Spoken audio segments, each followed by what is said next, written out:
पवित्र जगह है बिश्नोई समाज के लिए, क्योंकि 400, 450, 500 वर्ष पूर्व यहाँ पर स्वयं जंबेश्वर महाराज जी यहाँ पर रुके थे, रात्रि विश्राम किया था। क्या संदेश देना चाहते हैं? कुछ लोग गलत रास्ते पे भी चले हुए हैं, जैसे एक गैंगस्टर के रास्ते पे चला गया। आज वो बदनाम है, यानी नाम नहीं उसका बदनाम है और माने वो गैंगस्टर है। रावतखेड़ा के बिश्नोई मंदिर में इस वक्त आपको लेकर के आया हूँ। चलिए ऊपर चलकर देखते हैं। कुछ लोगों का कहना है कि ये बहुत पुराना और ऐतिहासिक मंदिर है और आप देख सकते हैं ये काफ़ी ऊंचाई पर बना हुआ है। चलिए ऊपर चलते हैं, बात करेंगे यहाँ पर परिवार से, एक बिश्नोई परिवार के एक व्यक्ति से कि कितना ये पुराना मंदिर है, क्या इसकी मान्यता है और किसने ये बनवाया था। चलिए सीधा अंदर चलते हैं। मैं जानना चाहता हूँ जी, ये कितना पुराना मंदिर है, क्या मान्यता है बिश्नोई मंदिर की? ये ऐसा है जी, गांव बसने से पहले समय गुरु महाराज यानी गुरु जंबेश्वर जी इस ऊंचे टीले पर कुछ काल के लिए रुके थे। भले ही वो 1-2 रात्रि रुके हों।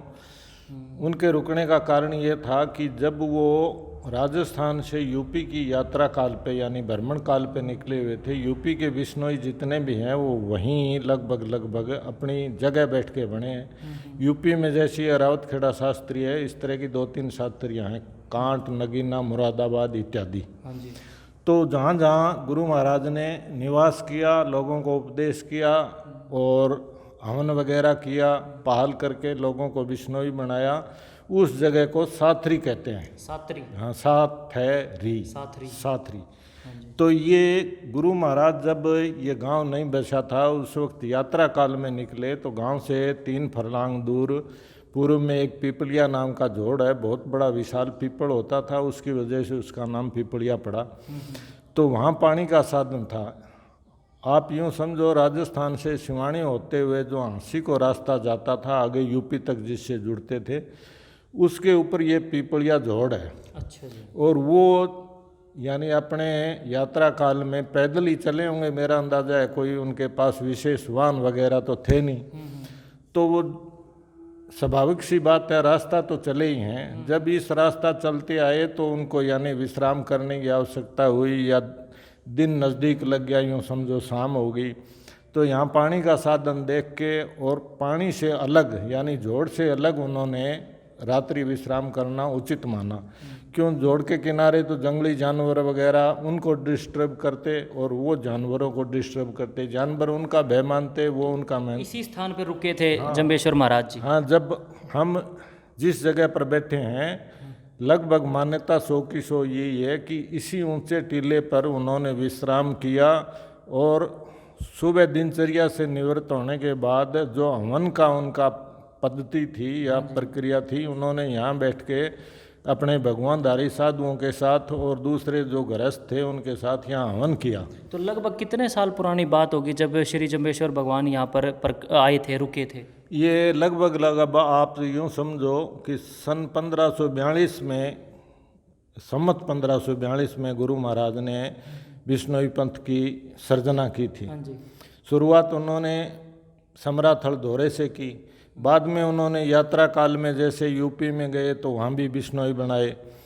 तो ये 1542 के बाद कुछ साल बाद तक यानी राजस्थान में भी वो भिन्न भिन्न जगह घूमे, वहाँ भी साथरियाँ कई बनी हैं। तो जब वो यूपी के लिए चले तो ये कोई काल निर्धारित तो नहीं है, पर लेकिन है 400-500 साल पुरानी। हाँ, आप अंदाजो लगा ले कि सम्मत के हिसाब से बोल रहा हूँ मैं, 1542, अब 2080 चल रही है, तो 540 साल पुरानी तो लगभग बनती है बिश्नोई बनाने की प्रक्रिया। जी मास्टर जी, जो मैंने सुना है, जैसा देखा है, बिश्नोई समाज लगभग राजस्थान साइड में ज़्यादा है, सबसे ज़्यादा राजस्थान में और इस हिसार बेल्ट में ही बहुत है। तो इससे आगे की भगवान जंबेश्वर भी बोलते हैं इनको, श्री जंबेश्वर जी आगे भी गए थे उधर चंडीगढ़ साइड में, कैथल कुरुक्षेत्र, वहाँ पर बिश्नोई समाज बहुत कम देखने को मिलता है। क्या वहाँ पर नहीं हुआ था कुछ? इसमें ऐसा है जी, मैं आपको बताऊं कि ये जो राजस्थान में गुरु महाराज का जगह विशेष पर जहाँ जन्मभूमि है पीपासर और जो उनकी कार्य भूमि है समराथल धोरा, उसमें बाड़मेर से लेके और ऊपर यूँ घूम के हनुमानगढ़ तक ये सारे बागड़ी जाटों की बहुल्य आबादी थी। सबसे ज़्यादा बिश्नोई बने इस पंथ में आए, तो उनके और हमारे गोत्र जो है बागड़ी जाटों के सेम बिश्नोई है, जैसे हाँ बेनीवाल है, गोदारा है। हाँ, जी जी, गोत्र वही है, गोत्र नहीं बदले। अच्छा, कुछ राजपूत भी आए, अन्य जातियों के लोग भी आए, जैसे इस लेख में आते हैं यानी पुस्तकों में, जैसे जोधो जी रायका आए, और ये गायणाचार्य जी आए, सुथार आए, और मोती नाम का एक मेघवाल हरिजन था वो भी आया, आसिम कासिम नाम के 2 मुसलमान दर्जी थे वो भी आए। तो अन्य जातियों के कम लोग आए, जबकि 100 में आप यूँ समझो 75, 80 या 90% लोग बागड़ी जाट ही बिश्नोई बने। लगभग बहुत पुराना इतिहास है बिश्नोई समाज का, और जिस जगह पर हम बैठे हैं बहुत पवित्र जगह है बिश्नोई समाज के लिए, क्योंकि 400, 450, 500 वर्ष पूर्व यहाँ पर स्वयं जंबेश्वर महाराज जी यहाँ पर रुके थे, रात्रि विश्राम किया था, कहीं जा रहे थे वो। तो ये इस जगह को अब पूरा मंदिर का रूप दे दिया गया है, और यहाँ पर समाज पूरी तरह से नतमस्तक होता है, पूजा पाठ करता है। जी और कुछ बताएं यहाँ की खास रावतखेड़ा के बारे में। हाँ जी, जब बिश्नोई बंधु यहाँ बसने लगे, शुरुआत ठाकुर साहब ने की। रावत सिंह नाम से भादरा से चल के आए थे, रावत सिंह नाम के ठाकुर थे, वो यहाँ रात्रि विश्राम को रुके। उनकी इच्छा तो ये थी कि मैं कोई मेरे गांव, मेरे नाम से गांव बसाऊं। तो रात्रि जब विश्राम किया तो उनके साथ एक बहुत ही पूजा पाठी धार्मिक स्वभाव के प्रवृत्ति के पंडित थे। उनको रात्रि में दिव्य सपन हुआ कि इस तरह से जो है ना बहुत एक दिव्य आभा मंडल वाले संत जो है इस जगह पर हवन कर रहे हैं। तो जैसे उसको कोई स्वप्न में पौधा या कोई चीज़ दिखाई दी कि उसके पास, तो ठाकुर साहब को स्वप्न सुनाया। सुबह ठाकुर साहब को पूरा विश्वास था कि पंडित जी के स्वप्न लगभग सत्य होते हैं। सुबह उस जगह से बालू मिट्टी हटाई तो वहाँ राख, बभूति, कोयले इत्यादि हवन के प्रमाण स्वरूप मिल गए। तो ये बात सत्य सिद्ध हो गई। ठाकुर साहब की इतनी आस्था बनी, भाई इतने बड़े संत ने इस जगह को पहले ही हवन करके पवित्र कर रखा, तो हमारे बसने के लिए इससे अच्छी और क्या जगह हो सकती है। उन्होंने यहीं डेरा कर लिया। ठीक पीछे इस मंदिर की पिछली दीवार जो आप देख रहे हैं पूर्वी, उसी के साथ ठाकुर साहब का निवास होता था। उसके आगे नाई था उनका, जो सेवादार उसका, और जो पुरोहित पंडित था उसका परिवार। ये 3 परिवार तो इसी ऊंचे टीले पर बसे, ठाकुर साहब, पंडित और नाई। 2 उनके साथ एक तेली और धानक था। वो धानकों की आबादी तो अब भी यूं की यूं है, तेली जो है पाकिस्तान बनने से चले गए। वो इस टीले से निचले पासे मतलब उन्होंने अपना निवास किया। जी, एक पूरा इतिहास मास्टर जी ने हमें बताया, और हम चाहेंगे कि जितने भी बिश्नोई समाज के लोग या दूसरे लोग भी जो अभी तक नहीं जानते थे कि क्या इतिहास था, वो ज़रूर ये वीडियो देखकर जान जाएंगे, समझ जाएंगे कि किस प्रकार से इस पंथ का निर्माण हुआ और कौन कौन से लोग जुड़े, किस प्रकार से राजस्थान से जंबेश्वर महाराज जी आए थे, उनका जन्म वहीं का बता रहे हैं जैसे कि मास्टर जी ने बताया।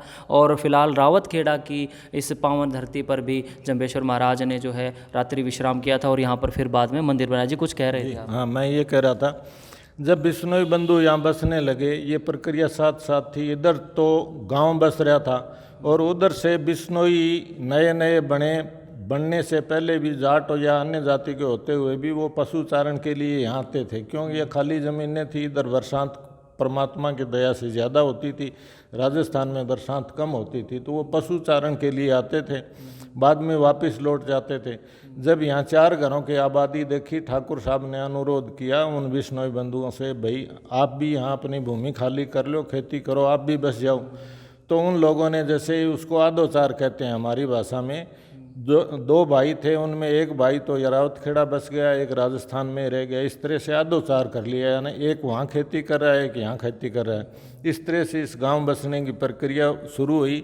तो आस्था के रूप में ठाकुर साहब ने इस जगह को पवित्र भूमि मान के बाढ़ इत्यादि करके छोड़ रखा था। भाई इसमें हम किसी प्रकार की डिस्टर्बेंस या गंदगी नहीं करेंगे, पवित्र भूमि है।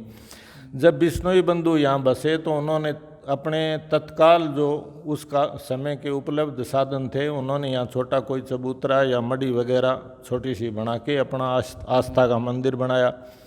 दूसरी बार इसका निर्माण, जैसे आपने देखी हवेली, ये सफ़ेद पत्थर उससे बना। अच्छा, तीसरी बार जिसमें हम बैठे हैं ये लगभग जो है ना 3री बार की बिल्डिंग है। अब इसको भी तोड़ के 4थी बार बनाने की प्रक्रिया शुरू है। आगे आप देख रहे हैं, आगे एक जो बीच में चौक खाली है उसके आगे एक दरवाज़ा या जाटू भाषा में दहलीज कह सकते हो, हाँ, ऊपर उसके एक चौबारा होता था। तो वो दोनों तोड़ दिए गए क्योंकि उनमें तरेड़ें वगैरह मतलब ज़्यादा आ गई थी, वो कभी भी गिर सकते थे, इसलिए किसी प्रकार का नुकसान ना हो। महंतों की यहाँ 4 गद्दियाँ चली, 2 महंत तो यहाँ फिलहाल उनकी समाधियाँ हैं। जो अंदर वाले महंत हैं इस दीवार के साथ उनका नाम अज्ञात है, जो इधर पेड़ी के साथ हैं वो शंकरदास जी। मास्टर जी, मेरे एक बात ध्यान में आई, बहुत अच्छा काम आपने किया और आपका ये समाज कर रहा है। अब युवा पीढ़ी को आप क्या संदेश देना चाहते हैं? कुछ लोग गलत रास्ते पे भी चले हुए हैं, जैसे एक गैंगस्टर के रास्ते पे चला गया, वो उन लोगों को क्या संदेश देना चाहते हैं? क्योंकि आप इस समाज से हैं और इस मंदिर में बैठे हैं, आपकी बात ज़रूर मानेंगे। इस चैनल के माध्यम से उन युवाओं को क्या संदेश देना चाहते हैं जो आज के युवा हैं, जो गलत रास्ते पर जा रहे हैं? देखिए, आपने बहुत ही गुड किस्म का प्रश्न किया है। मैं इस पर विशेष बोलूं इतना मैं अपने आप को काबिल नहीं मानता, फिर भी जो गैंगस्टर की बात आपने की है उसकी कुछ परिस्थितियां विशेष रही होगी, उसके बारे में मैं ज़्यादा नहीं जानता। वो उस लड़के का जन्म स्थान जो है पंजाब में है और वो एक बहुत ही जेंटलमैन सभ्य परिवार में पैदा हुआ लड़का है। आज वो बदनाम है, यानी नाम नहीं उसका बदनाम है और माना हुआ गैंगस्टर है, पर उसकी परिवार की जो स्टोरी है या जो उसकी परिवार की बैकग्राउंड आप कहेंगे वो बिल्कुल नॉर्मल सामान्य बिश्नोई की है, श्रद्धावान बिश्नोई की है, खेती करने वाली बिश्नोई की है, अच्छी 100-110 एकड़ ज़मीन है, सभ्य परिवार था उसका। तो ये तो है परिस्थितियों की बात। अच्छा, समाज के युवा साथियों से मैं ये कहूँगा कि हमें जीवन जीने की पद्धति केवल बिश्नोई के लिए गुरु महाराज ने नहीं दी, पूरे मानव मात्र के लिए उन्होंने जो जीवन जीने की 29 नियमों के रूप में जो पद्धति है हमें सिखाई है या जो आचरण के नियम रखे हैं वो सभी के लिए कल्याणकारी हैं। कुछ सेहत के लिए है, कुछ आध्यात्मिक है, कुछ वृक्षों के लिए है, कुछ जीव रक्षा के लिए है, कुछ हवन और स्नान इत्यादि जो है खुद की शुद्धि के लिए है, वातावरण की शुद्धि के लिए। यानी कोई भी नियम जो है वो आप उसको विस्तार से देखेंगे तो पूरी मानव जाति को प्रेरित करता है। बिल्कुल, खास तौर पर आपके समाज ने 2 वर्ग यानी कि एक तो पशु प्रेम के लिए जाना जाता है, एक वृक्षों को बचा कर रखना। ये बहुत हमने राजस्थान में भी कई जिलों में सुना है कि वृक्षों के लिए जो आपके समाज ने अपनी कुर्बानी दी है, तो ये बहुत गर्व करने की बात है। तो इस वीडियो में इतना ही, और जो बातें सर ने बताई, बहुत महत्वपूर्ण जानकारी, हमें खुद प्राउड फील हो रहा है कि हम इतनी महत्वपूर्ण जानकारियाँ मास्टर जी से प्राप्त कर रहे हैं। और मैं बहुत सौभाग्यशाली समझता हूँ आज रावतखेड़ा के इस मंदिर में बैठा हूँ, बहुत खुशी हो रही है यहाँ पर बैठ करके, नई नई बातें सीखने को मिल रही है। तो हम चाहेंगे हमें आशीर्वाद दें मास्टर जी आप, और इस वीडियो को शेयर करें दोस्तों। ये जानकारी, इतनी महत्वपूर्ण जानकारी पूरे न केवल इस समाज की बल्कि हर मानव जाति के लिए, ये मानव मात्र के लिए ये प्रेरणादायक बातें इन्होंने बताई। बहुत बहुत धन्यवाद वीडियो देखने के लिए। लाइक कर दें और चैनल को फॉलो कर दिए। बहुत बहुत धन्यवाद।